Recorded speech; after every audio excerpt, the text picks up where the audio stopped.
మర్చిపోతే ఏమి రాదు, బయటికి పోయి ఇంప్లిమెంట్ చేయాలి. పోయి చెప్పగానే ఎవరు ఎంకరేజ్ చేయరు, రాననే అంటారు, కానీ మనం వదిలిపెట్టదు.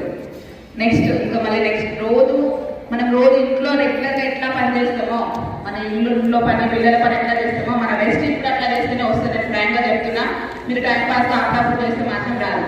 నేను పిల్లల్ని స్కూల్కి పంపించాలి, వెస్టీజ్ చేయాలని ఇంటెన్షన్ తోటే పిల్లలు స్కూల్ కాడ పోతే నాకు వెస్టీజ్కి ఏమంటారు నాకు తోదొడుతుంది అనే ఇంటెన్షన్ తోటే ఉండేది. అంటే పిల్లల స్కూల్ కోసం ఇంపార్టెన్స్ ఇవ్వాలి. ఇప్పుడు కూడా 7 years బాబు 5 years పాప వాళ్ళే 4 o'clock వచ్చి ఇంటికాడ తీసుకొని నేను 8 కాదు 9 కాదు 10 వరకు వెళ్ళిన వాళ్ళే ఉంటారు. 10th class బాగా 8 o'clock వస్తాడు. మనకి ఏంటంటే ఫస్ట్ ప్రియారిటీ ఇంటికి ఇస్తాం, పిల్లలకి ఇస్తాం, చేసేది కూడా వాళ్ళ కోసమే. సో అట్లా బాబు స్కూల్కి పంపించడం, రోజు 4 వరకు నేను వెస్టీజ్ రోజు ఎక్కడ ఈ ఊరు ఆ ఊరు అని ఏం లేదు, పోతూ ఉంటే ఎవరో ఒకరు దొరికితే వాళ్ళకి పేస్ట్ ఇవ్వడం. డబ్బులు కూడా లేవు అప్పుడు మా దగ్గర స్టార్టింగ్, ఎవరు ఇయ్యాలి 3,000 వంటలకు లేవు. 3,000 కూడా ఎన్నిసార్లు నేను భువనగిరికి మా గుల్లగూడెం భువనగిరి దగ్గర 15 kilometers ఉంటుంది.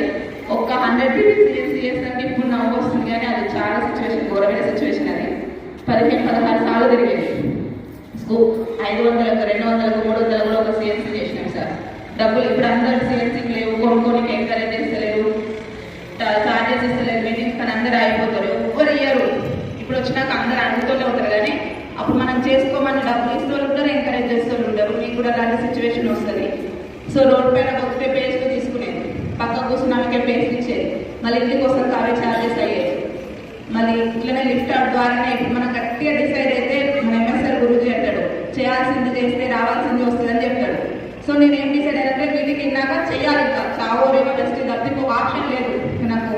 మీటింగ్ నుంచి ఇంకా సెకండ్ ఆప్షన్ లేదు, వేరే జాబ్ చేయాలి, వేరే ఇంకేదైనా పని చేయాలి, చేస్తే చల్లగా అయిపోయినాను, బయట ఏంటంటే అర్థమైపోయింది.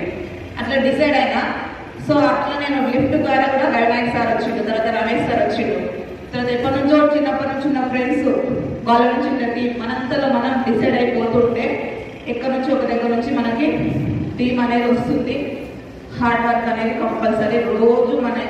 రోజు పనులు చేసినట్టుగానే రెస్ట్ చేస్తేనే వస్తుంది.